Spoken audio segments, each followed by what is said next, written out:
Shall we introduce the interview? With one, maybe two people, wink, wink. We had a great chat with Joanna about Lucifer 5, including her numbering system. What a great gal. What some great 70s inspired music that she seems to take her own twist on and make into some awesome modern rock and roll. So check it out. I was wondering, were you out for St. Patrick's Day last week? We didn't really do anything. It's not really a big thing in Sweden where I Yeah. live. Because I'm originally from Berlin, born and raised, I think some pubs and bars would use it as an excuse to get drunk, and you Irish people, I guess, would gather there. But since I live in Stockholm, I haven't really much heard of anything going on. But then again, I live out in the sticks and I don't go out that much when I'm here. Oh, okay. So no corned beef and cabbage. What? What's that? Yeah, that's the big thing we do here is everybody makes corned beef and cabbage for dinner. Corned beef and cabbage. I had no idea, actually. Yeah. That's what Americans do. And well, go out Americans, we're looking for any excuse to go out to the bar, really. So Cinco de Mayo, it doesn't matter if you're Latin, St. Patrick's Day, it doesn't matter if you're actually Irish. It's just an excuse to go get drunk. So. Right. Yeah. Anyway. All right. So back to you anyway. Yes. So going like all the way back, so when Oath was kind of finished, how did you go about setting Lucifer into motion and putting it together? I still lived in Berlin, and I remember very clearly, I was recently thinking about that because it's been exactly 10 years when I sat at my desk in my old Berlin apartment, and I lived facing an old church, and I would sit by that desk very often and write lyrics or work on music for the Oath. And the Oath fell apart, and I sat at that desk again, probably smoking cigarettes because I still smoked then. And it was clear that I wanted to continue with the band, and I had it all kind of penned out in my head, what I wanted it to sound like. And I was just sitting there trying to think of a band name, and I kept coming back to Lucifer because it struck me as kind of catchy, it's easy to remember. It's one word, 7 letters. 7 is my favorite number, and it will look great on t-shirts because it's not very long. You definitely see it on a festival poster because it's not like 3 words or whatever. It's like one big word. So I decided, okay, I'm going to do Lucifer. And back then, The Oath was released on Rise Above Records, and Lee Dorian and I were close back then, and he said, if you want to put together a band, how about Gaz Jennings from Cathedral, the guitar player, and really a guitar prodigy, amazing guy. And so we started working on stuff. Well, actually, there was a guy called Neta Shimoni in the beginning that I started working with as well, but that kind of fell apart right away. But there was Gaz, and Gaz and I wrote an album together, the two of us, within a very short span of time. So we released a Lucifer album, I think a year after the Oath album was released. I think so. I was quick to join Lucifer's Fallen Angel, so I was enjoying all your pictures from remembering all that time, and she's got the church and everything, so that was wild. Yeah, I was reading like you were really into the number 7. What kind of, some people gravitate towards 13 or 3. What do you think it is about 7 for you? It just keeps popping up, so I take it as a sign from the universe or something. My name is actually it's Johanna Claudia Sedonis, and it's 777 letters, each of these names. And yeah, I'm a big Danzig fan. He has a song about that, and it's supposed to be a divine number, and it's just a number. There's dates, that that involves the number 7 and things that happened in my life, which I don't want to go into too much detail. Understood. Yeah. Just keeps popping up all the time. So it's my number. Trivia: John Christ from Danzig went to the same university I did. Oh, cool. Isn't that That's cool? Yeah, and we even had the same jazz teacher. So yeah, crazy, that's huh? really cool. I I kind want of to want ask to you. steal his Sorry, go name. ahead. I think John Christ is such a cool name. That is very rock and roll. Yeah. Yeah, I kind of want to steal that name because Johanna is so Yeah. Yeah. it's not like a cool artist name, but I guess I can't get out of that anymore. It's too late to come up with a cool Yeah. uh, Joan Jett name or whatever. Yeah. Yeah. Prince can change his name to a symbol. Why not? Right. That's Exactly. true. Yeah.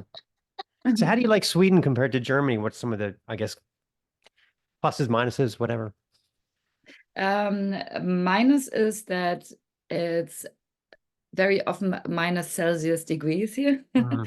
So summer is very short and the days are very dark in winter. You know, we live, I mean, it's pretty far north. But I think that's kind of the only thing, the darkness and the long cold winters. Because Berlin is not exactly Southern Europe either, but it's less so than in Sweden, obviously. But I love living here because the nature is so beautiful and clean, and it kind of feels untouched. You know, it's not so many people crammed together. I'm a big city girl. I was born and raised in Berlin, and I lived in LA for 3 years and lived a little bit in London. So I've been living in big cities, but I always had that kind of craving to be out in the sticks. And this is great. I mean, we have our house literally looking onto the sea. And, you know, we have forest here. It's like on a little hill, and we're looking out on the sea. We have the studio here. So we don't have any reasons to ever leave the house unless we go rock and rolling or whatever on Yeah. tour, you know. And that's Yeah. great. That's like the balance, you know. And then when you've done a month of touring and that was fun, you know, then you need to go back home into the wild where you don't see any people and you can lick your stage wounds and get your energy back. Yeah. We're in Baltimore, Maryland, so we kind of have your 4 seasons, you know, like, Mhm. We do. but Yeah. they're all kind of short, but it's kind of gets cold for a little bit, but then it gets way too hot. So, you know, it's kind of in between, but It's I not, hate it when it gets dark at 5 p.m. I hate it. I hate that too, but here it gets dark at 3 p.m. Oh Oh, my geez. God. Oh, Yeah, my. it's crazy. So, yes, 5 p.m. That sounds more like Berlin. What do you say geographically? That it's Baltimore, I guess. Oh, like latitude. Yeah. Yeah. Yeah. Yeah. So I was curious why you went with the kind of Roman numbers for the album titles instead of like coming up with titles. It's a very cool effect, but I just was curious where you came up with that. Well, that was because the band that I had previously, The Oath, broke up after one album, and I thought if I name the album number one, which kind of implies that there will be more, and I wanted to give people that notion of that just being the beginning, and that I'm not joking. Chapter 1, chapter 2. When we Yeah. get to 7, we'll have to have a big party. Yeah. Yeah. Yes, well, let's see. You know, I like surprises, and who knows? Maybe the next album will be called Lucifer 666, or Oh, okay. Yeah. Very Danzig. Yeah. So a lot of songs on 5 kind of seem like they're all about, you know, death, like, you know, Mortuary, Ride the Reaper, Dead Don't Speak, Nothing Left to Lose by My Life. So what kind of are your personal feelings about death? And do we as human beings have really weird rituals about it? And it's kind of a weird thing in our culture to deal with.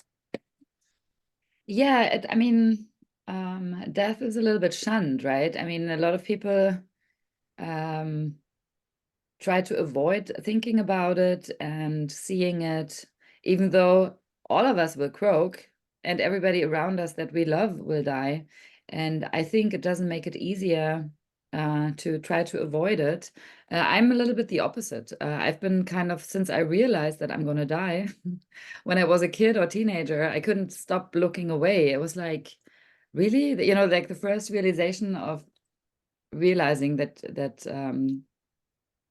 this body that I'm in is going to rot, and it's like my mind won't be there anymore, and so on, was shocking to me. And I just can't stop looking at death and trying to understand it.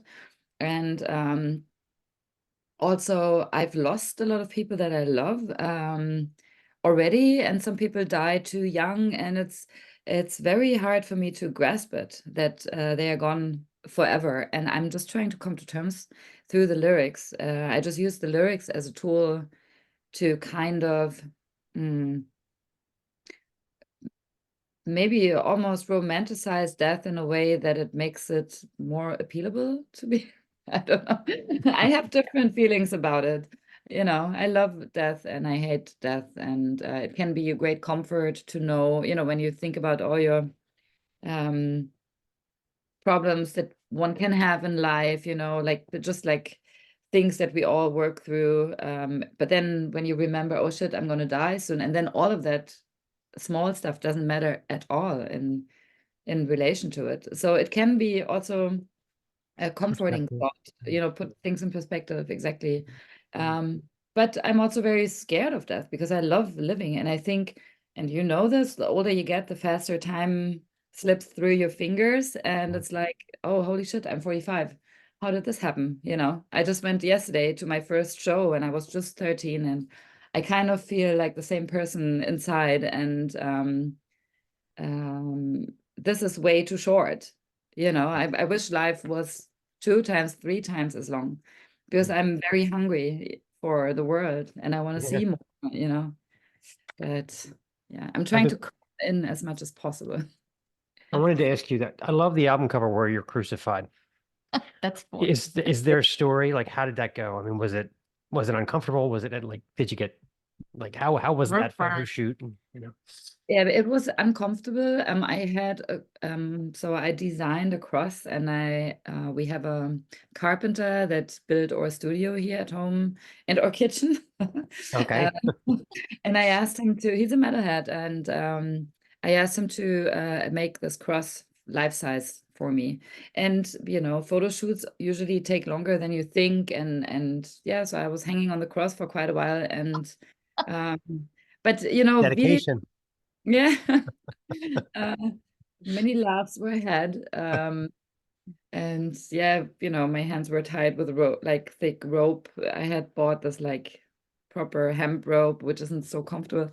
But anyways, you know, anything for the art. I mean, it's never video shoots and photo shoots are never fun. They always take too long. It's you're either freezing, hungry, like it's too many things go. And I tend to do a lot of things myself. So when we shoot a video, I direct at the same time while I'm supposed to, you know, I don't know, look nice or whatever, you know, and remember the lyrics of a new song that I've never sang before, and at the same time, Wow.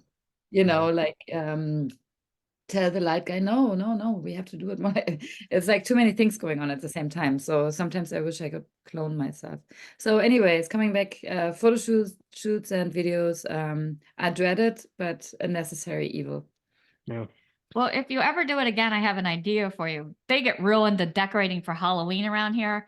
And one of our neighbors, because we jogged through the neighborhood, had this skeleton tied to a cross, but they had it like upside down. So maybe if you laid that way, it would be better. Oh, that's a good idea. It probably looks better too, because you know, gravity. Did you ever hear the story of when about Jizzy Pearl from Love Hate back in the early 90s, what he did with the crucifixion? No. It was the era grunge had begun to take over and his band wasn't getting good exposure. So he thought it'd be a good idea to crucify himself on the Y of the Hollywood sign. Wow. And he didn't realize that that's like 60 feet up and he got stuck up there and all of his band members left him and went off to get high. It's hysterical. Yeah. That's horrible. Yeah, I've hiked up to the Hollywood sign and it is very Yeah. high. Yeah. Well, he Wow. didn't get the right attention that he wanted, apparently. And or possibly arrested, right? Yeah. Yeah. It's hysterical. Yeah. Anyway. So where do you get the biggest inspiration for lyrics? Is it literature, cinema, real life? Where is your muse? I think the biggest inspiration is real life. Absolutely. Because those things stir your feelings the most, you know, the losses and tragedies of life, that the stuff that, you know, really gets you like really deeply sad and or angry or whatever, you know, that, yeah. It's tough. We just lost a cat, and Oh, I'm that's at work trying not to cry. And you feel so dumb because if you tell people my cat died, they're like, Oh, I understand it. You know, I used to have a lot of cats and now I have a dog. So my life would be shattered if my dog would die. My dog is I don't know, my little guardian angel, my spirit animal, my savior who comforts me and by just doing something silly or stupid. Yeah, no, I totally get it. I'm very sorry for your loss. what kind of doggy do you have? She's a mix. She's a mutt. So she was found as a small child. I was going to say, as a, what do you call that in English? Anyways, she was a baby and was found in a Romanian forest with two siblings. And a shelter kept checking if the mother would come back, but she didn't. So they took her in and, you know, spayed her, fixed her up. And through a Swedish rescue organization, I picked her through photo. And she's really small. She's 6 kilos. I mean, it's like this. And she looks like a little vampire. She's black, you know, with big Oh, cool. ears. Her name is Elvira because, Oh, that's a cool name. Yeah. you know, she has the raven black hair, but then she has like a white cleavage and white paws like Elvira. Great. And yeah, no, it was the greatest decision I've ever made to rescue that dog. I wanted to tell you, I go way back with the helicopters and with Nick's output. And I actually interviewed Nick around 2006 when he came to Baltimore with the helicopters. So when I listen to Lucifer, I can tell very clearly the songs that he has either written or written most of, just because it's got that MC5 Thin Lizzy vibe about it, you know. Do Mhm. you ever have a situation where you're like, you tell him it's two helicopters, it's not Lucifer enough? Like, No, we write everything together, and some okay, songs lately have been written together with Linus, our guitar player. On this album, okay, we had songs. Um, I love the thing is we love the same type of stuff, and um, that's why the helicopter sound as they sound, and you hear the influences shining through, and yeah, I I think if something would sound too much like helicopters, he would take it for the helicopters. But we agree pretty much. So I wouldn't, you know, sit down and work on a vocal melody and write lyrics for a song if I wouldn't think it would be Lucifer material. right, got it. So yeah. But you know, and even if that happens, I mean, of course, you know, if people play in several bands, you will sometimes have that kind of overlaying where you hear the chemistry of that person. Yeah. And that's totally okay. That's great. I love the helicopters. Oh yeah, yeah. So I know what it is to work with your husband. Um, do you guys have a rule like you only talk shop during certain hours, or is it just a constant whenever thing? No, we don't have certain hours. I think we are too involved in too many things all over the place. So we could basically work at night, just like after having dinner and Netflixing, all of a sudden we have an idea and it's like, oh shit, we have to do a poster for that tour. Let's quickly, and then we Yeah. sit next to each other with our laptops and talk about that. Or, you know, somebody looks at their phone and sees something and then we talk. So there's no, I think it would be very difficult to say, no, now it's not our office hours. Yeah. How Yeah. do you guys do that? It's kind of all the time for us, but Yeah. once in a while, we've done so much with the show that I'll like have to put together IKEA furniture or something to get my mind off. You know what I mean? Like something completely not related, you know, Yeah. to Yeah, reset. yeah. I mean, we do that too. Totally. You need Yeah. we love doing stuff with our hands. I mean, he was just sitting. I was in the studio recording vocals for something I can't talk about, but sitting in the living room and putting studs onto a black denim jacket for a video show. It's like Okay. I love Yeah. going to the garden and doing stuff. He fixes his guitars. So we love doing stuff with our hands. I'm a fixer-upper in the house. I do a lot of garden work and I love painting and repairing things. And I think to work with your hands is like, it's kind of like meditation, it takes you away from from inside Right. of your head. Yeah. Do you like cooking? Because that's like a creative outlet for me, like just to get in there with your hands and make something. To an extent, I don't have so much time, but the problem here at home is that we have very different diets. So Nico eats like a child. If he could, he would eat meat and potatoes every day. I try to eat as little meat as possible. I'm actually trying to be mostly plant-based. I eat eggs. I try to be really healthy, a lot of greens, a lot of vegetables, which he doesn't like. He doesn't like mushrooms. And then, I like fish and he doesn't like that. So it's super difficult and it's not so fun to cook for yourself every Right. day. So, yeah, it's the cooking drama here at home. But we find, the middle grounds too. Middle And ground. Yeah. I have yesterday, a good idea for you. I got him to eat kale by hiding it in mashed potatoes. Then he eats it. yeah, I actually got Nick into making green smoothies because I'm like, your body needs vitamins. You Yeah. have a deficit of vitamins and you have to pick one way or another to get that stuff into you.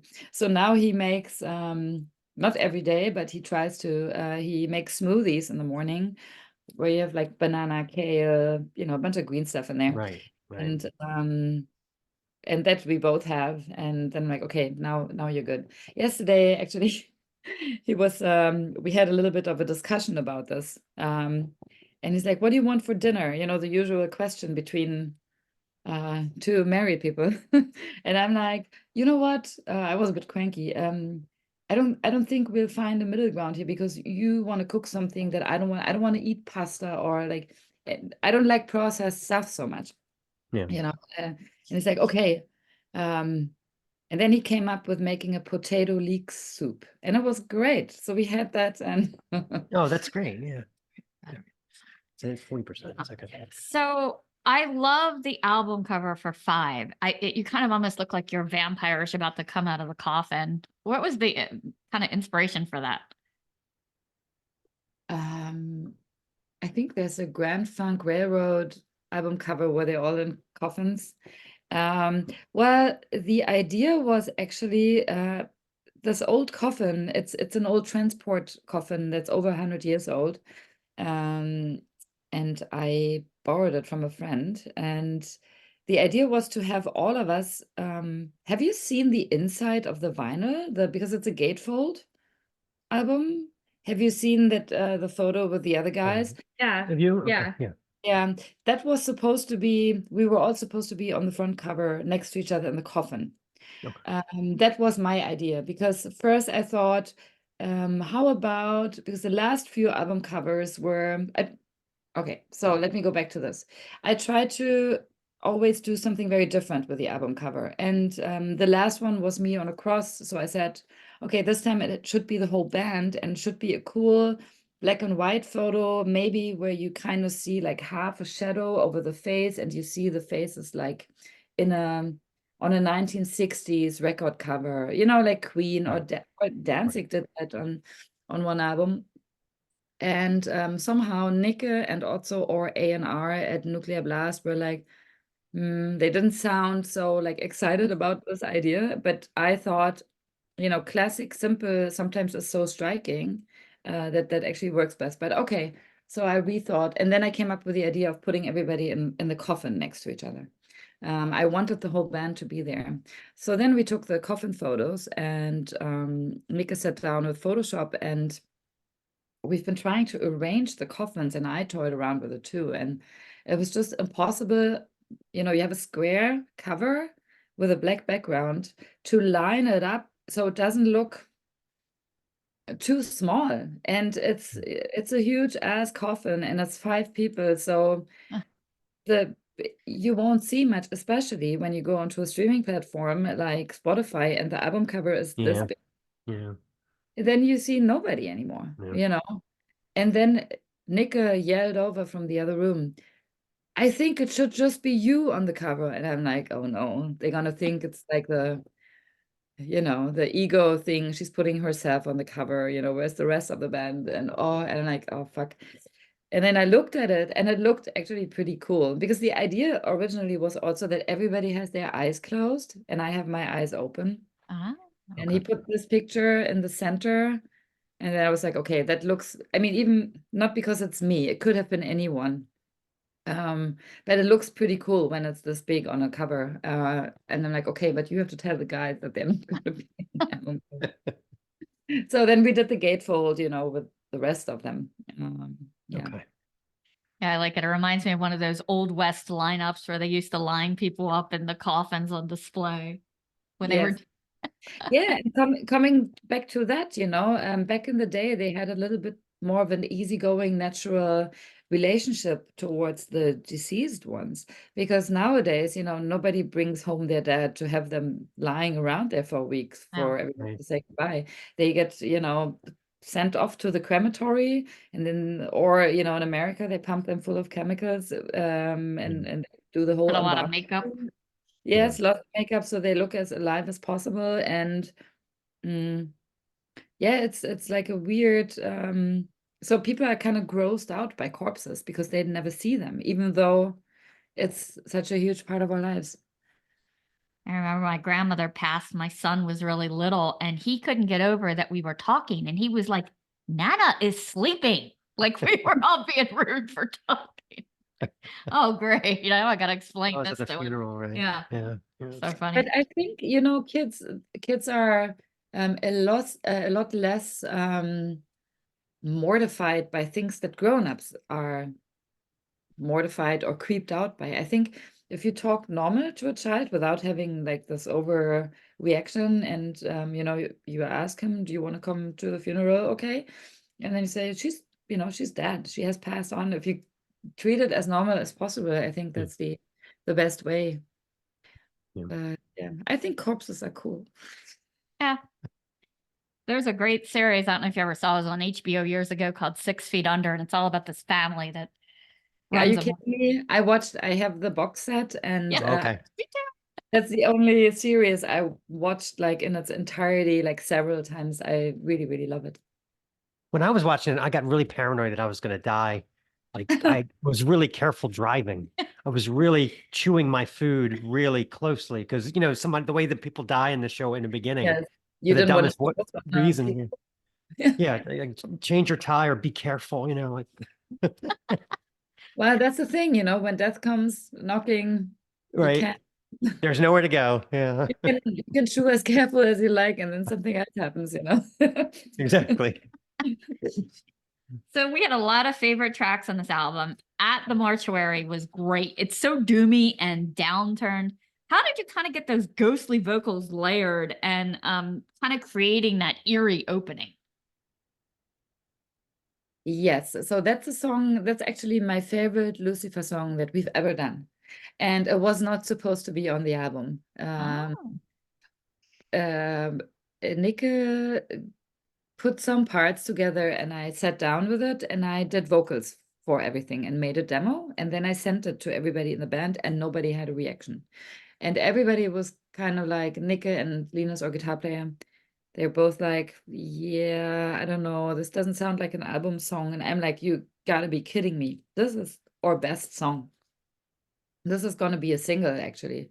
And yeah, so we discussed, Nick and I, and he finally agreed to work on the song with me in a way that not compromise, but in a way that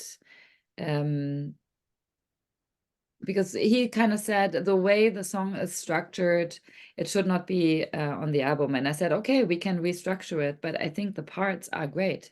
And yeah, so we worked on it, and then it came out and it became a single and a video. And the thing is also, because you asked how it is if we like disagree with stuff. I am the boss in the end. So Nika gets to be the boss of the helicopters, of Right. so many other things, but Lucifer is my band. So if I want something, no, but I have a very clear vision, and we have that agreement. I mean, it's never about ego or anything, but if one of us really believes in something, the other one will be supportive of it. Like if we both think, you should sing a line that goes more like this, and then I say, but no, I want, then we will just basically do what we think is the greater good for the song, and we won't fight about it or anything. Right. And yeah, I think I'm really glad that we rearranged it so that it is on the album, because I really love the song. I love playing it live too. And it seems like, because now we've done one tour where we played all the new singles from the last album. And it seems like people really like it too when we play it. You can sense the sparks. Yeah. I liked the video too, where you're running around in the trench coat with the dark wig and Oh, you're kind of right. Down. reminded me of Scully from when they did the X-Files, the way you're all wrapped up Yeah. running Ah, around. But I never thought about it like that. Yes. I actually watched it backwards because I watched Slow Dance in a Crypt first, and then after I was like, but you don't see where the zombie comes from. Then I watched that. I'm like, oh, I got it now. Yes. What kind of made you link those two together for the videos? Well, I did the same when we had the previous album. We had Bring Me His Head and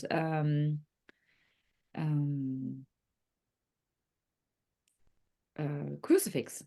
And they were linked together because the end of Bring Me His Head leads to the next video, kind of. And I like that. And The whole Carrie thing. I love it. Yeah. yes, you got to have some references. And I definitely try to put some references into the videos. But it was also a practical thing with the two at the mortuary and Slow Dance in a Crypt, because first of all, a band like us nowadays doesn't get a lot of money from the label thrown at to make videos and big productions like they did back in the 90s or whatever. So you have to kind of deal with like small budgets. And I thought, okay, this is going to be the best thing I can do is like come up with a really cool story that, part 1 and part 2, and we get to film all of it kind of on the same days, because yeah, it's almost impossible with the type of budget that a band like Lucifer gets to make something cool that is creative, but doesn't look completely like a joke, because the budget is low and crew is expensive, so. But of course, I mean, the financial stuff, that's always not the number one reason for anything, otherwise I wouldn't be in a band. I mean, to be in a band is pretty financially masochistic, to be honest. Who was the zombie and who did the makeup? The zombie was our friend Erik Tyrant. He's from a band called Niflheim, and he now has also a biker rock band called Crank. And yeah, he's amazing. I asked him, hey, would you like to be or not would you like to, but would you be a zombie in a Lucifer video? And he said yes right away. He somehow, I've seen him play live several times with his bands, and he just has that type of stage persona where he's going to be perfect for that job. And he was. So we kind of started doing the makeup together. I got all kinds of stuff out for him. I even burned a whole fireplace full of wood to have a jar full of ashes to pour all over him. I got him a suit that was a few sizes too big, because that will make you look really rugged, like you really come out of your coffin, because I'm imagining somebody is in their coffin for, I don't know, a few months, their body kind of shrinks, because of all the water getting out of the body. So I thought, with an oversized suit, he'll look really kind of like slumped into that. And yeah, that was a lot of fun. I mean, I had to laugh my ass off all the time when I was running from him on the cemetery, and we had a ball doing this. It was a very hot summer day, and there's this really great, huge cemetery in Stockholm, and it's kind of like a forest cemetery. It's very drawn out, and it's very beautiful. And yeah, so running around in heel shoes with a trench coat from the zombie, and getting to drive this old timer car, which belongs to the drummer of the Helicopters, Robert, actually. Okay. Yeah. Yeah, he lent that. So yeah. It was Now, really, how, really how good. far do you live in Stockholm or you're outside of Stockholm? Well, we are a little bit outside of Stockholm, but since Stockholm is literally a village, it's really small. I think it's one of the smallest capitals. For somebody who's from Berlin and lived in LA, it's Yeah. like a small town almost. So we live 20 minutes outside of Stockholm, which like a big city, like in America, 20 minutes is like nothing. You go from one Walmart to the next in 20 minutes. But here Right. it means we are out by the sea in the forest, but we can still take an Uber to the next rock bar in the center. Yeah. Yeah, I've asked this before. What's it like? I mean, it seems to me like Stockholm is so small, but there's so many rock stars. I mean, is it just like, you go down the street and there's Mickey D on one corner and then there's Dragon on another corner? I mean, what is it? Yeah.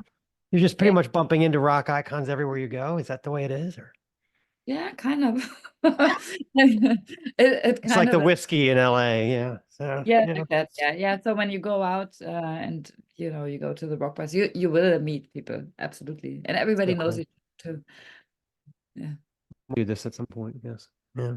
So I have to say, another favorite track that I love was Riding Reaper with those great guitar harmonies. It was the architect of putting those perfect sounds together. Riding Reaper, the music was written by Linus, our guitar player, Linus Björklund. And then I added vocal to it, and the lyrics. Yeah, my other favorite track I think was Immaculate Heart. I really think that was clever that you used immaculate because most people you always hear immaculate. Yeah, you don't hear the word immaculate very often. So that was very clever. And I love the lyrics. Swarms of locusts, sinners and hordes of devouts, made up purgatories, I am in doubt. It's kind of like Dark kind of poetry. doubting religion in a way. Is that kind of the right take? That is actually funny because that's the only Lucifer lyric that I didn't write in the whole discography of Lucifer. That's the only one, because Okay. I used to pride myself and I write all the lyrics, not until Immaculate Heart came. The only thing that I have to do with the writing of Immaculate Heart is the title. Because so Nico wrote the song, and then he kind of had an idea for the vocals, and usually I do my own vocal melodies, but this one he came with a full song, and I'm like, you know what? I like your lyrics, and I want to keep them. I don't want to put my lyrics there because they are good. They're really good, but I don't like the song title "Bring It On" because that sounds like not like Lucifer would do. That's too obvious to name it "Bring It On" because that's what I'm singing. So how about Immaculate Heart? And he's like, Immaculate Heart? What? That's not in the lyrics. I'm like, yeah, exactly. But isn't that cool? And Yeah. and then yeah, or or A&R at Nuclear Blast was like, no, but you should name it "Bring It On" because that's what people will remember from the lyrics when they maybe hear it like on the radio or something. And I'm like, you know what? I'm gonna name it Immaculate Heart. So that's the only thing that I have to do with the song. So yeah, Nico Okay. wrote those lyrics. Mhm. Yeah, I like it. I I think especially like at the beginning, it almost sounds like a harpsichord, or an organ. It's very gothic. Yeah. Was it hard when you came to a radio edit about what to cut out? Because it's such a great song, and I wouldn't know where to cut out. yeah, I wouldn't have wanted to cut that out, but the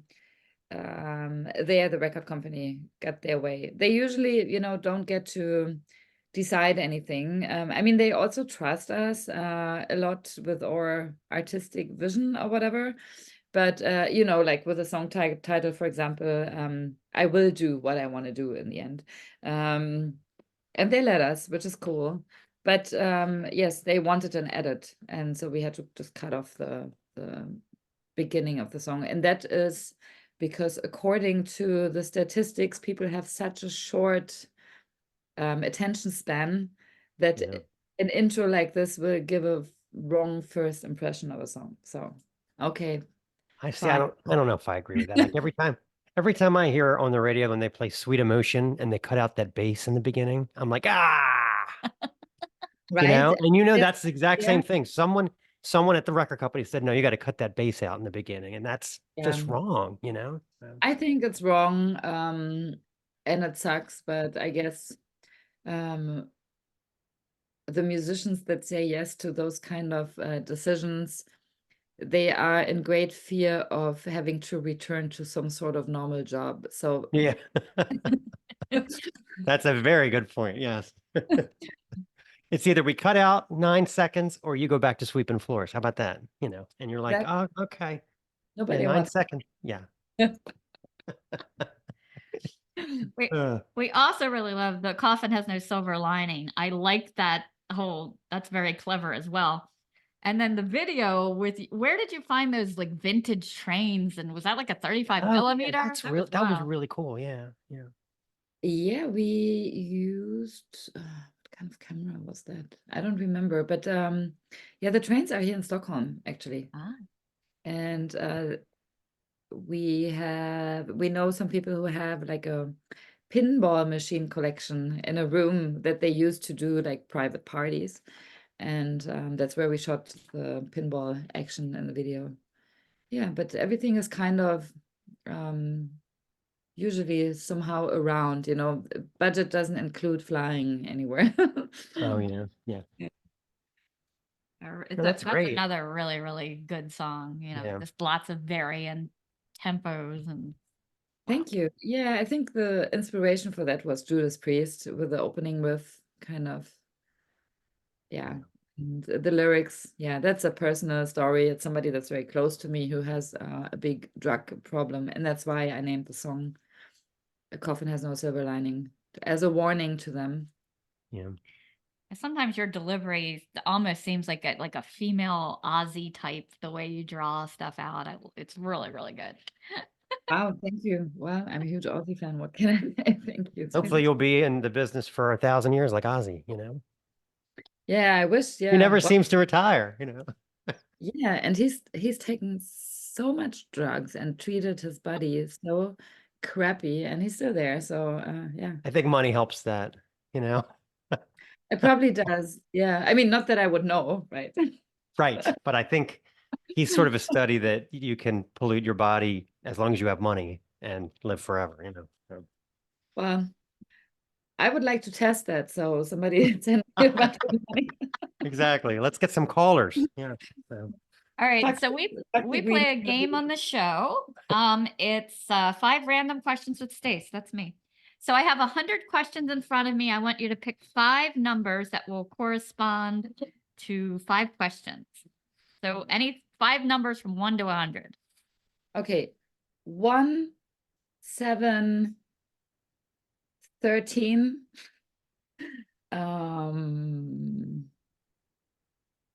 99 and 79.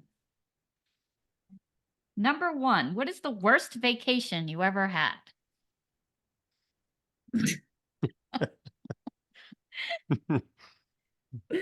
Okay. All right. I'm very sorry, Nico, but Oh, this is going to be really good. he wanted to surprise me with a vacation because we never have time to go on vacation. We're married. We've never went on a honeymoon because when we go away, we go on tour and then we're just glad to be home. So somehow we never managed to. And so he booked a vacation, and unfortunately he's not so good or like so experienced at booking a vacation. So he booked we went to an island, Fuerteventura, which is east of Africa, and he had booked this all-inclusive hotel where there was only old, cranky Germans staying there, old people. And as soon as we arrived there, we realized that we were stuck on this island, like this Oh, super wow. touristy island with all these old Germans. And because, I would probably book some boutique hotel or an Airbnb somewhere, something romantic, where there's not so many people, and kind of make your own trip, like decide what you want to do instead of being in one of these like giant hotel complexes. Well, that's where we were, but we made the best of it. And it wasn't the worst vacation I ever had because it was with Nika, so it was wonderful, and we were still by the beach. But I think for that money, we could have gone somewhere a little bit more age appropriate. But, but Lots of anyways, fault though. Yeah, we had booked the Airbnb. It was our first one, and we went away to like this beachside resort. But what we didn't get was that rental. The lady was there. Like our first night, we wanted to go out and see some bars, so we kind of stayed out late. 10 o'clock in the morning, she's banging on our door. We're still asleep to move his car because she wants to go kayaking. It was like a vacation with your mom. And then when we got back the second night, we sat down, we're like, is there anywhere we could sit and, maybe kind of outside? And she showed us, and then she joined us, and we were like, It was weird. Yeah. that's horrible. Okay. Yeah, Owner did not leave. Should have been. okay. Our I think the review. problem is there's people in the world that don't want to be alone. Yeah. And they really need other people around them. And that's probably why she rents out while she's there. So Yeah, she has probably. company. And Nika and I, we're like the opposite. We're like, we just want to be alone. We're a bunch of Yeah. hermits. that's kind of us as well. So it was kind of Yeah. awkward. We're like, well, you're here. Okay, Yeah. let's go with We it. didn't plan on that. Yeah. Number 7, what is the first thing you do when you wake up in the morning? I brush my teeth and make coffee. I think we're Same here. very similar on that point. Yeah. Yeah. All right, number 13, what is the worst job you ever had? I've had many, many jobs, and many different types of jobs, office jobs, jobs in clubs, organizing shows. I worked even for the German film industry in LA.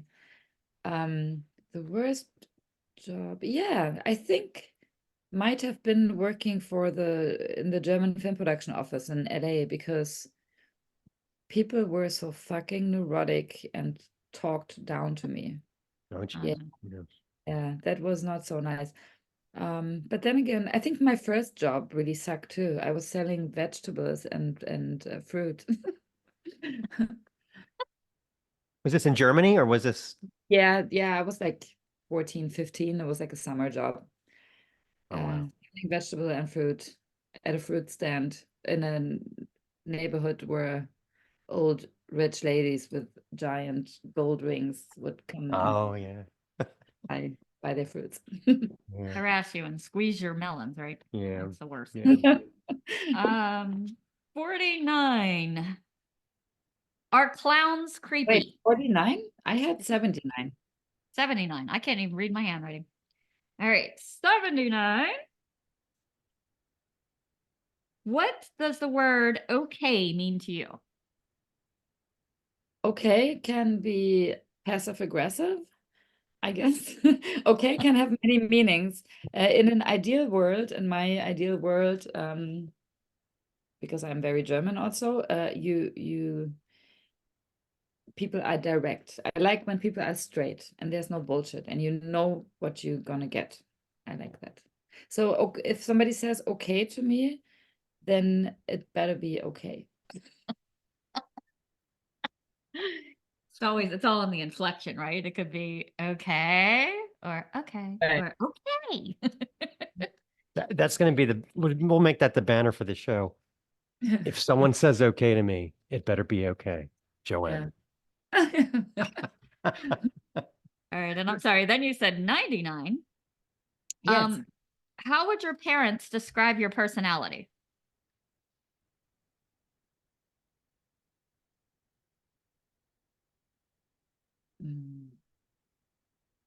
Yeah, it's difficult. I don't know how well my parents actually know me as a grown-up, because parents often project something on you that you may have been as a child or something. Yeah. I sometimes feel like, also I think we tend to maybe behave a little bit different towards our parents. I don't know what that Yeah, is, true. but they would probably say that I'm very emotional, and I think my parents are a little bit surprised often, because as a kid I used to be like very fragile and shy, and obviously now it's like the opposite. um I'm still shy inside, so I don't think my parents would be. I have actually no idea. I'm gonna ask my mom next time I see her. I tell you, I hid my tattoos from my mom for so long because I have like two big ones on my thighs. And if we were driving by and I was in shorts, I'm like, oh my God, we can't go over there right now. I got to go put pants on. But at some point or another, she noticed them and I was like, sorry. Speaking of Germany, I took a lot of German classes when I was in college, and we got pretty high up there. I'm really rusty now, but in upper level German, we had to read Im Westen nicht Neues, All Quiet on the Western Front in German, and you couldn't ask any questions in English. Everything had to be Oh, German, yeah. German, German all the time, right? Yeah. The word Zug means soldier, but I thought it meant train. So I Wait, was wait. so No, confused. I'm very confused, because Zug means train. Right. Well, Soldier, in that, soldier. yeah, I know, but in that book, they use the word Zug to refer to something in the military, some kind of, and I kept looking it up and thinking, are they soldiers or are they conductors? I'm so confused. Like there's no trains in this book. So when finally he told me that they meant soldier, the book all it all made sense. One word made such a difference. But anyway, yeah, that was the way it was when you couldn't ask any questions in English. You just kind Yeah, of it was, yeah. And that's I didn't live in Germany or anything, so I really had to just use vocabulary lists and books and it's stuff. hard to learn a language when you're not actually using it. The It's the adjective endings alone are murder for an American. They really are. If you don't speak it all the time. it's so complicated, the grammar, It is. absolutely. Yeah. A He was nightmare. he was funny, I'd watched the show Dark on Netflix and I like watching it in the original language and just reading the subtitles because I feel like the acting comes through. And then it started coming back to Yeah, I started Oh, to not need the subtitles. It was great. Yeah. now So I remember Dark too. Yeah. that yeah, was it's another really good good. one. Yeah. Very dark. Very good. So you just finished your Satanic Panic tour of Europe. What were your standout memories of that for you? Definitely playing some shows with Angel Witch. I'm a big Hmm. Angel Wow. Witch fan. You met Uh, Kevin Hayborn? oh yes, we Yeah, did that's great. warm-ups together. It was very Oh, that's funny. great. Yeah. Yeah. He's great. Um, I would think this is the best new wave of British heavy metal band. I love them. And what else was great about it? It was great to play the new songs from the new album live, because when we did our US tour in November, the album wasn't out yet. So we only played A Coffin Has No Silver Lining on that tour from the new album. So it was a lot of fun to play the new material. We had a coffin. I brought my coffin along on stage, and I sang to the coffin. I did the slow Wow. dance equipped with my imaginary dead, deceased boyfriend. And yeah, it was very morbid and very fun. It's very Bauhaus, I love it. Yeah. Yeah. Ah, maybe I should look at. You mean they in there? Because I don't think I've ever seen Bauhaus live videos. Okay, I'm gonna check that out. It's just their lyrical themes were always like Bela Lugosi's dead and Oh, that, of course, yes, yeah, yeah, yeah. So yeah. Yeah, no, Satanic Panic reminded me of Sabrina because they had an episode where this band came back from the dead and they were Satanic Panics. I remember that. Ah, that was their name. That's funny. That's cool. Yeah. Yeah, it was in Sabrina. It's a Netflix. That's a No, pretty good series too. I know Sabrina, but I didn't see the whole thing. I watched a little Ah, bit there, but yeah, I yeah, think that was near the end. that's funny. So I love that your uniform on stage is kind of like all black. And I love your pantsuit. Where the heck do you get those? I would be interested. My stage clothes are all custom made for me. I Ah, design it. So I design Wow. them, and I have a really good friend who sews that stuff for me. So Wow. yeah, for the last tour, right now I'm into baby doll dresses that look like priest gowns, with a white collar and everything. Like, Wow. yeah, Dee Snider's wife designed stage clothes for bands. And in oh, like 1982 or something, the band Crocus asked her to make them some, and they yeah, didn't like them. And Dee Snider is still mad about it at 50 Crocus, years later. it's really funny. Her name is Suzanne or something, right? Yeah, yeah. Yes, yeah.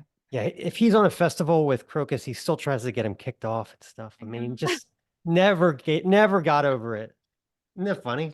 But so they hired her, and then Yeah, they didn't like this clothes she designed, and they like yeah. burned him on stage or something.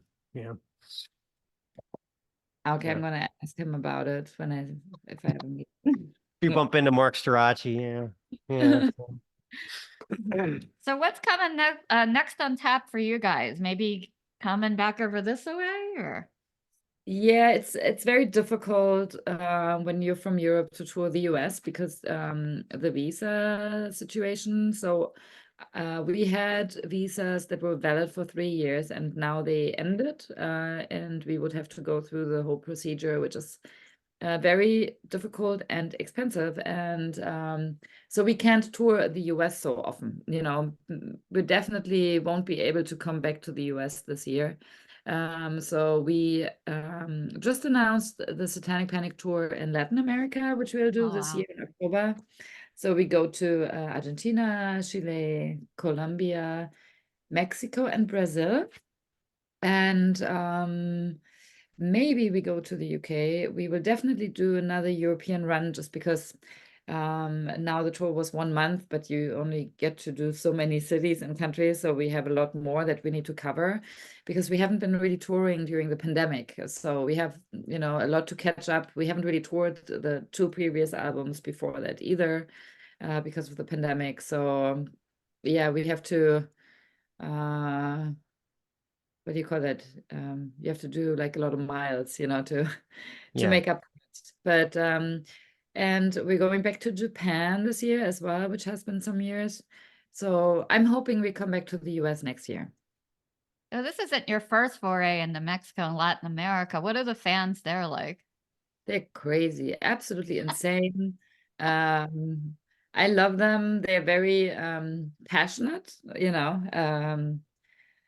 Um, it can get a little bit scary if they get a little bit too like, you know, touchy, but you have that anywhere in the world anyways, that some people are a little bit. I actually had somebody on the European tour that waited outside the venue, the back door of the venue after the show, and it was already like 12 at night and everybody was long gone, but somehow he wanted to meet me.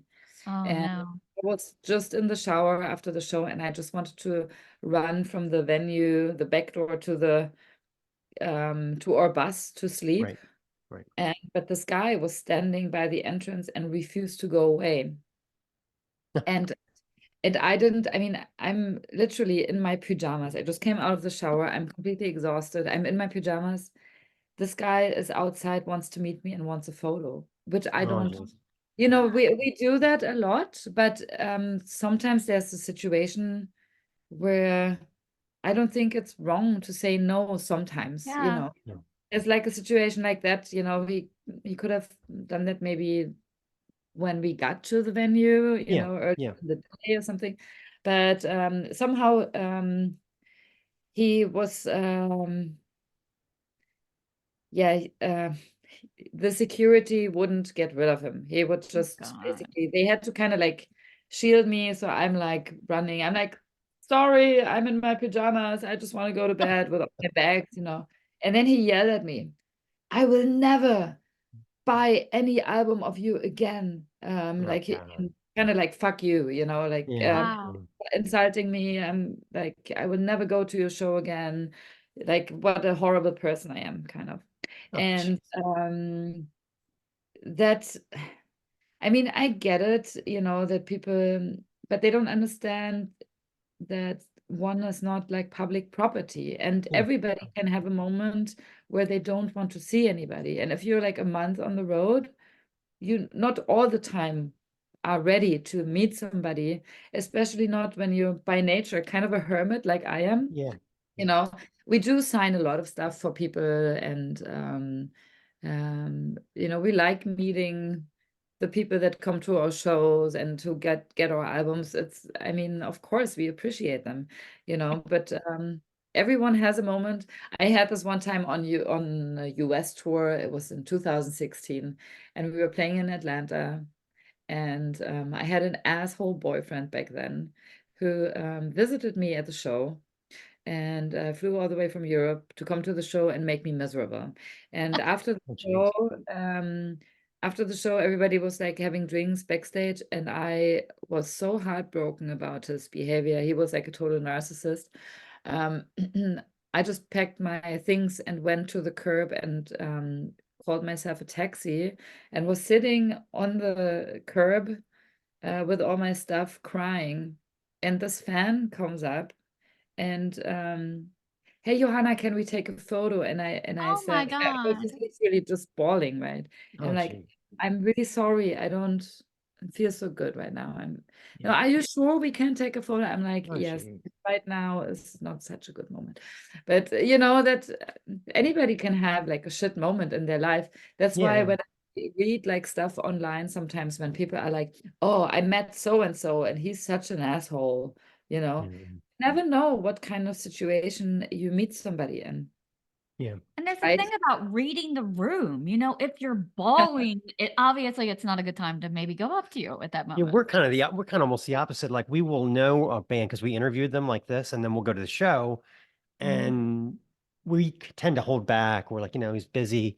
He's selling merch. He's doing whatever. He seems like he's fine. And then the person will come up to us and say, Mark, Stace, aren't you going to say hi? So you never know. And we're like antisocial. Like, well, you seemed like you were busy. Sorry. So you Yeah, can't get it it's right. funny. Yeah, yeah. Like, well, I guess it's a social thing. Some people have maybe not as fine-tuned antennas as other people, Yeah, as you know from life. exactly. Well, one final thing I wanted to ask you, if you could ask Nick for me.